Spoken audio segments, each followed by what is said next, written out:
Salut, c'est Yoann Dionnet. Salut, c'est Baptiste Le Capla. Et bienvenue sur Cinécran. Bienvenue sur Cinécran, c'est ça, c'est tout à fait ça. Parce que j'ai cru que tu allais le dire. Bienvenue sur Cinécran. Bienvenue sur Cinécran, voilà. Injouable. Ah, je le sens bien, moi, cet Avignon. Je me suis dit que ce serait super d'écrire un film sur Avignon, long, moyen, je ne savais pas encore. Et quand j'ai commencé à écrire le court-métrage, la première version faisait 45 pages. Donc en fait, j'avais déjà écrit énormément de choses. Donc évidemment, après, j'ai raccourci. Mais ça m'a donné de la matière pour pouvoir réfléchir au long-métrage. Fanny? Mais oui, Stéphane! Oui, Stéphane, c'est ça. Attends, tu joues dans le Cid? Pardon? Tu sais que c'est incroyable, c'est ma pièce préférée. Tu joues qui? Je joue. Au début, je voulais faire le long tout de suite, mais il y avait certaines personnes qui pensaient que faire un film à Avignon avec des comédiens, est-ce que ça va pas être un peu boutique, c'est-à-dire est-ce que ça va pas intéresser que les intéressés? Ça, il y a un risque d'être excluant. Exactement, il y avait un risque d'être excluant, alors que moi je pensais que pas du tout, parce que c'est une histoire universelle finalement, c'est une histoire d'amour qui est basée sur un quiproquo, donc j'ai rien inventé, il y a énormément d'histoires qui commencent comme ça. Et du coup, je me suis dit, on va faire le court-métrage, et puis si le court-métrage fonctionne, peut-être que ça va donner envie aux gens de faire le long. Et c'est ce qui s'est passé. Bonjour monsieur. Le couple pour les nuls, 12h30 à la Comédie Théâtre. C'est drôle, c'est pétillant, on rit beaucoup, c'est une sorte de tourbillon d'humour. D'accord. Un peu avec du fond quand même, hein, faut pas se le cacher. On détricote un petit peu le couple, mais c'est super. Vous en voulez un? Pas de soucis. Allez, bonne journée. Merci monsieur. J'ai vu le court-métrage d'abord, Je joue Rodrigue, que m'avait envoyé Maxime Delaunay et Romain Rousseau. Et je l'avais même vu après l'avant-première de Nous les Leroy à Paris. Et j'avais croisé Yoann, on s'était salué de loin. Je suis rentré chez moi et avant de me coucher, j'ai regardé le court. J'ai envoyé un message à Maxime en disant c'est génial. Et il m'a dit écoute, je t'envoie le long, lis-le, et je l'ai lu dans la foulée. Et effectivement, j'avais cette appréhension de me dire est-ce que le court va tenir et je trouvais ça encore mieux parce que je trouvais qu'il développait tous les personnages autour, qu'il y avait une vraie troupe qui était. Je trouvais que tous les rôles étaient extrêmement bien servis et ça, j'étais absolument estomaqué de la maturité de l'écriture et puis surtout je sentais la sincérité. Je sentais vraiment qu'il y avait mis de lui et qu'il était très attaché au Festival d'Avignon. Et où on s'était croisés d'ailleurs il y a une année, en 2015, je jouais le rodage de mon spectacle Origine et le spectacle qui suivait après moi, c'était Yoann et Patrick Chanfray qui faisaient un duo. Donc on a vécu en Avignon à se dire ça va, t'as eu du monde et tout. Donc comme on l'a fait dans le film, 10 ans après, on l'a refait exactement dans la même salle en plus. Le couple pour les nuls. Oui. Et tu vois, ce tract très important. Je vais le plier en 4, le glisser dans ma poche, afin de caler ma table basse qui est bancale. Voilà. Sur le tractage, j'étais très mauvais. J'ai fait 2 jours de tractage sur mon premier spectacle. Ma prod m'a dit arrête ça tout de suite. Même quand j'étais dans un rôle payé et dirigé par Yoann, j'étais mauvais. Yoann, je crois que c'est le truc que j'ai eu le plus de mal à faire dans tout le film, plus que le Cid ou le Ruy Blas. Je n'arrivais pas à aller aborder les gens. J'aime pas rentrer dans l'intimité des gens comme ça. Et moi, ce qui me terrorisait, c'est que des spectateurs me disaient je choisis mes spectacles en fonction de la façon dont je vais être abordé par. Il y a vraiment des gens.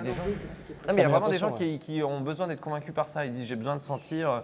Et pareil, ce film parle aussi des idées reçues ou du snobisme qu'on peut avoir. Moi, je sais que j'ai pu dire à des gens, je joue mon one-man show au Palace, et des spectateurs me disaient je vais pas au Palace, j'aime pas leur programmation, j'irai jamais là-bas. Et donc je me disais putain, il y a un truc dur quand même parce qu'il y a vraiment des gens qui se saignent financièrement pour arriver à avoir un créneau et ils se battent tous les soirs pour remplir. Yoann, moi, il m'a raconté une montagne d'anecdotes. Il jouait un spectacle, un de ses premiers d'Avignon, il jouait à 22h. Toute la journée, il tractait, il faisait 2 parades. Et vous arrivez le soir sur scène, vous avez fait de la promo toute la journée, vous arrivez, vous avez 12 personnes dans la salle. Il faut avoir la motive pour bien jouer, pour que les 12 le recommandent au moins à quelques personnes. Et après, vous repartez le lendemain. Donc c'est une vraie usine à gaz, mais on rencontre des gens formidables. Et le film parle de ça. 17h15, je pourrais jamais venir te voir. Non, mais en fait, moi, je joue dans. Attends, quoi? Ouais, je joue à 17h15. On joue en même temps. Attends, tu veux dire que ça, là, tu pourras jamais le voir? Hein? Du tout, du tout? Du tout. C'est l'usine, mon truc, on n'a aucune relâche. Ah, merde, c'est con, parce que c'est vraiment une super pièce. Hein. Ouais, je sais. Ce que disait Danny Boone dans Bienvenue chez les Ch'tis, où il disait que le Nord, on pleure quand on y va et on pleure quand on repart. Et si je dois faire un petit parallèle, Avignon, quand on est comédien et qu'on nous dit qu'on va faire Avignon, on est fatigué d'avance. Mais quand on nous dit qu'on ne fait pas Avignon, on est dégoûté de ne pas le faire. Ouais, c'est vrai. Donc, ouais, c'est un passage obligé, c'est un rite. On sait que c'est là que tout va se jouer pendant un mois, qu'il va y avoir toutes les compagnies théâtrales de France, qu'on va avoir des nouvelles créations ou des spectacles qui existent déjà depuis pas mal de temps. Et puis à force, on connaît tout le monde. Tu joues qui? Je joue le gars, là, le gaillard. Attends Stéphane, tu joues Rodrigue? Je joue Rodrigue. Mais Stéphane, c'est génial, bravo, t'as le rôle principal. Ouais, mais tu sais, c'est une pièce chorale, enfin, tu connais, enfin, c'est... Tu sais ce que c'était ma scène d'entrée au conservatoire? Hein? Elvire, où sommes-nous? Et qu'est-ce que je vois? Rodrigue en ma maison. Rodrigue devant moi. C'est un peu une colonie de vacances aussi, parce que Ouais. y a des musiciens tout le temps, il y a des soirées tout le temps, donc on va voir les spectacles aussi, parce que pour se détendre, donc on va voir les copains, puis après on va avoir des verres, puis on danse, et on parle théâtre. Pourquoi? Parce qu'on est des passionnés, donc on parle de ça, on parle de plein de choses aussi. Souvent l'été, une année sur deux, il y a une Coupe du Monde ou il y a une Coupe d'Europe, donc là aussi on regarde les matchs tous ensemble. Enfin, c'est la vie, quoi. Ah bah oui, après on est éclatés, ah bah oui, c'est sûr. Mais déjà, au bout du 3e jour, on est tous morts. Hein, déjà. Stéphane, dans le site, c'est bien simple, il m'a foutu les poils. Ah ouais, c'est incroyable, tu l'as pas vu Fanny? Bah non, je suis dégoûtée, on joue en même temps. Ah, mais quel dommage. J'ai oublié comment elle s'appelle déjà, là, c'est un ventre de chimène. Bah, c'est la servante, quoi. Non mais son nom, c'est quoi? Et c'est bon, ça va, on va pas parler du site pendant 4 heures, là. Les films qui me parlent, c'est quand il y a une histoire très simple, finalement, qu'on pourrait connaître, nous, en tant que personnes normales, je veux dire, commun des mortels, mais elle est imbriquée dans une réflexion philosophique plus universelle, quelque chose qui pourrait peut-être nous dépasser ou qui fait sens ou qui fait société. Voilà, ça j'aime bien. Donc je crois que j'avais envie de faire ça, de raconter une histoire d'amour, mais derrière cette histoire d'amour, il y a autre chose. Il y a les préjugés qu'on peut avoir, il y a un mépris de classe aussi, mépris de classe qui existe dans beaucoup de milieux. Mais qui est un peu exacerbé. Là, Un poil exacerbé, et à l'intérieur de tout ça, il n'y a que des références à des choses qu'ont écrites des grands metteurs en scène, vu qu'il y a du Corneille, il y a du Victor Hugo, il y a du Molière, il y a du Feydeau, il y a un peu de tout, quoi. Mon copain est portugais. Je t'explique. Leur jeu, c'est de trouver les pires noms de pièces du festival. C'est très cruel, mais c'est très marrant. C'est tellement triste. C'est triste. Non, pardon, je disais c'est triste. D'une tristesse infinie. Moi, je comprends pas les gens qui jouent là-dedans. C'est grave. Tu dois toujours jouer à fond, là, c'est l'enfer. Psychologie zéro. Mais t'imagines le metteur en scène, vas-y, fais voir quand on fait des caisses. Hein. Bah, super, change rien, c'est parfait.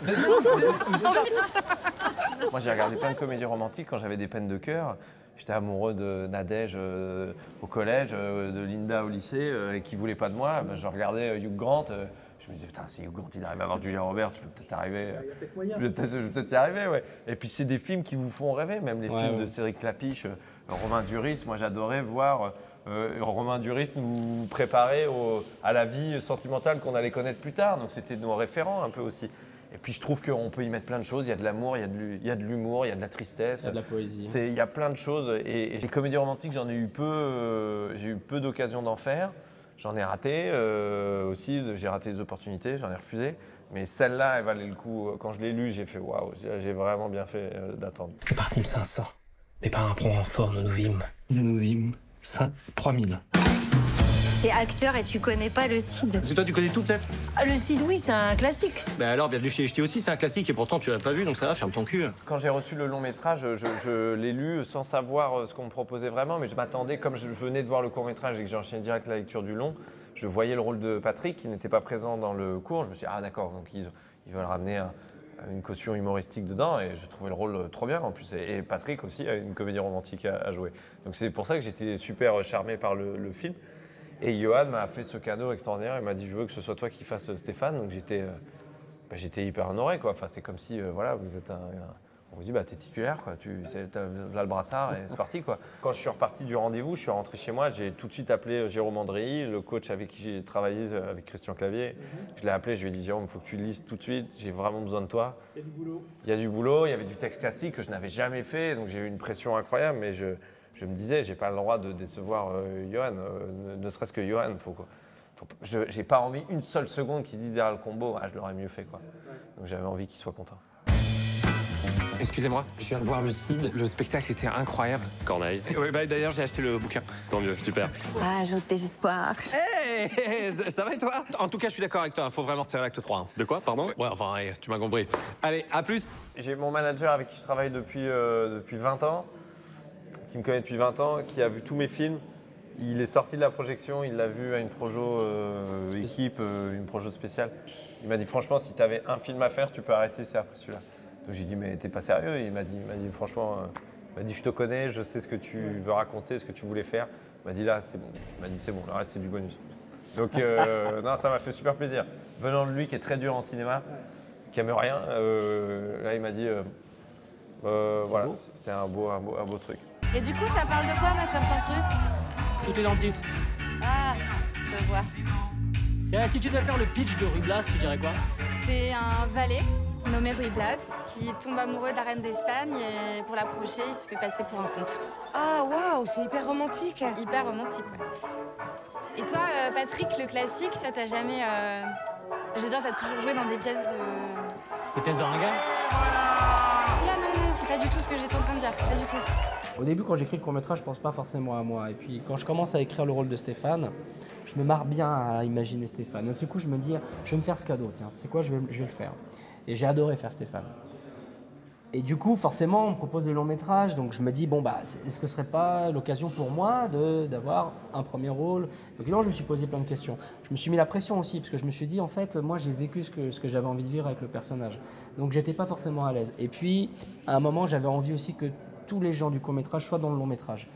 Mais pour ça, il fallait... alors si moi, je voulais garder le rôle principal, il fallait que l'actrice principale change et que je mette quelqu'un de plus identifié, ce que je ne voulais pas. Donc j'ai dit, mais c'est pas grave en fait.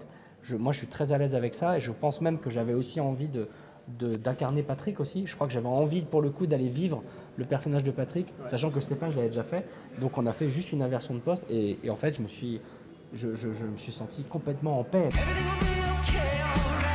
Tu trouves pas que c'est un peu de la merde ce qu'on fait? Franchement, je me demande si c'est vraiment du théâtre, tu vois. Parce que... Oh putain, mais t'es malade ou quoi? Mais ça va pas, qu'est-ce qui te prend? J'étais obligé de te faire revenir sur le droit chemin. Stéphane, moi je l'avais déjà incarné. Donc là j'ai fait mais c'est super, vas-y fais-le. Et comme ça, il y a peut-être des moments où je pourrais te guider ou te raconter moi comment je l'ai vécu. Et toi tu vas me dire comment toi tu l'as vécu. Et je dis ah putain mais oui t'as raison, ça c'est génial. Et donc en fait, non c'était super. J'ai joué Cyrano une fois. Ah ouais? Ouais, j'ai remplacé un mec à Marigny au pied levé. C'était... avoir l'œil qui regarde bien, la voix qui vibre, mettre quand il vous plaît son feutre de travers, pour un oui, pour un non se battre, faire un verre, se dire mon petit, sois satisfait des fleurs, des fruits, même des feuilles, si c'est dans ton jardin, à toi que tu les cueilles. Avec les bambinos. Je trouve que le parallèle entre ce qui se passe dans le personnage de Stéphane et là où Baptiste en est dans sa carrière d'acteur, c'était parfait. Parce que Baptiste, on le connaît beaucoup sur scène.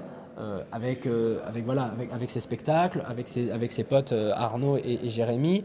Et donc, c'est un acteur très populaire, mais je sais que c'est un acteur de cinéma aussi. Encore une fois, le rire, immense oui. Donc bien sûr le divertissement, bien sûr le rire, mais pas à n'importe quel prix. Ce qu'on fait, c'est sérieux, c'est un acte sacré de monter sur scène, d'accord? Ça, ce n'est pas du théâtre. On ne peut pas appeler ça du théâtre.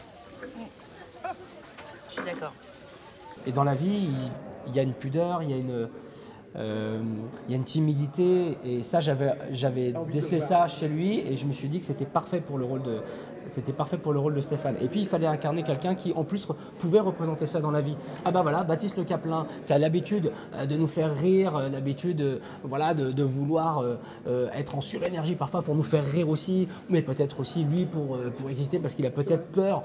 Peut-être qu'il se dit ah, si j'en fais pas trop, ben, on va peut-être pas me regarder. Et là, c'est exactement ce que vit Stéphane. Et c'est exactement. Je me suis dit, mais c'est parfait en fait. C'est exactement ça. Et puis voilà. Puis c'est un acteur, c'est un grand acteur de cinéma. Et il est trop modeste pour le dire. T'as déjà vu ce genre de pièce, comme tu dis?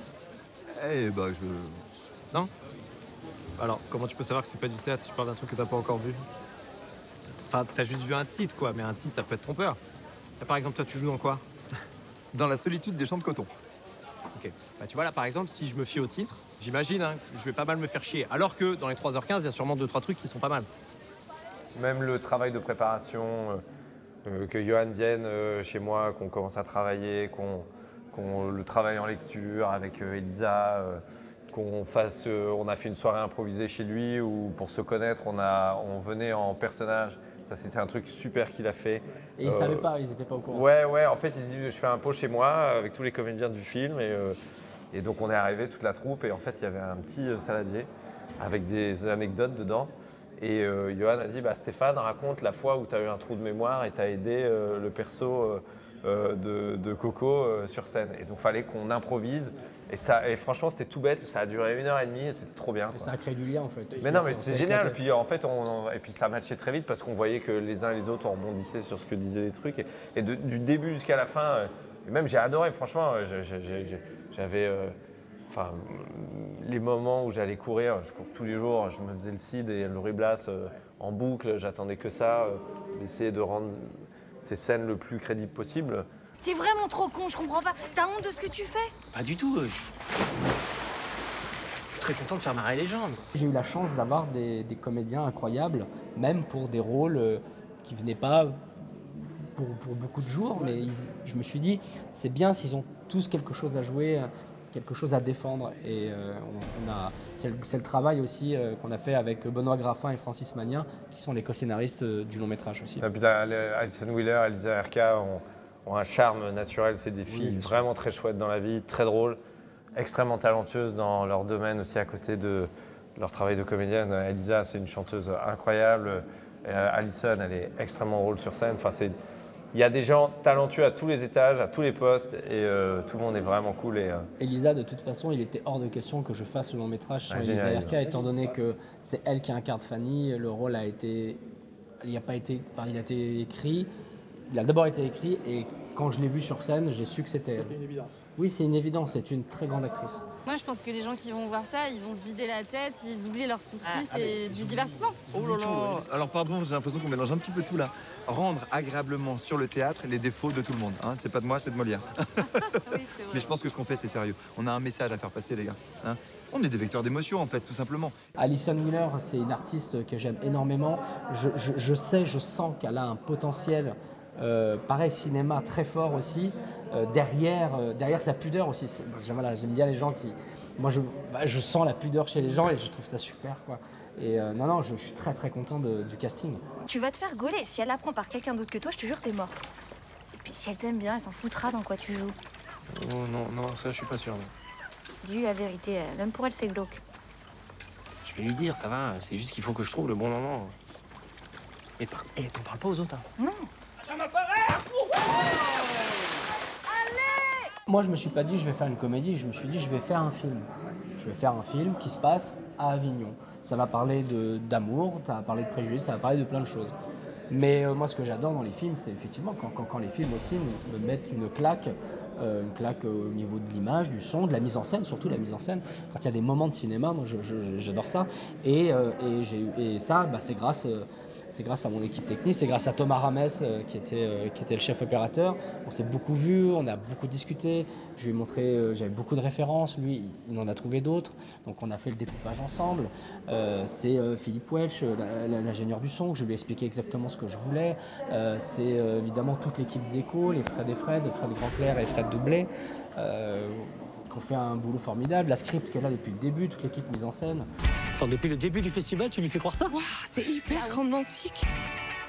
Alors, je sais pas si t'es un génie ou une truffe. Quand j'ai rencontré Fanny Pouget, c'est la première assistante à la mise en scène qui, elle, fait beaucoup de films d'auteur. Elle a fait tous les Guiraudy, par exemple. Et elle me dit « Ah, mais moi, j'ai hâte, j'ai trop envie de faire une comédie. » Et Thomas Rames, qui était d'ailleurs le chef-op de Rudy Michten, c'est comme ça que je l'ai rencontré, dans Je ne suis pas un héros, il venait de faire Un Duc au but. Et il fait beaucoup de comédies et des choses très populaires. Et quand je l'ai appelé, il m'a dit, écoute, c'est marrant, ça me parle parce que moi j'aimerais faire des films d'auteur, mais j'ai du mal, on n'arrive pas, voilà exactement, on me donne pas ma chance. Et j'ai dit, mais c'est parfait, j'ai Fanny Pouget qui fait que les films d'auteur, qui veut faire de la comédie, j'ai Thomas Rames qui est dans la comédie, qui veut faire des films d'auteur. J'ai dit, ben venez les gars, on va faire notre film en fait, et on va tous avancer et on va trouver notre chemin et voilà, et ça donne ça.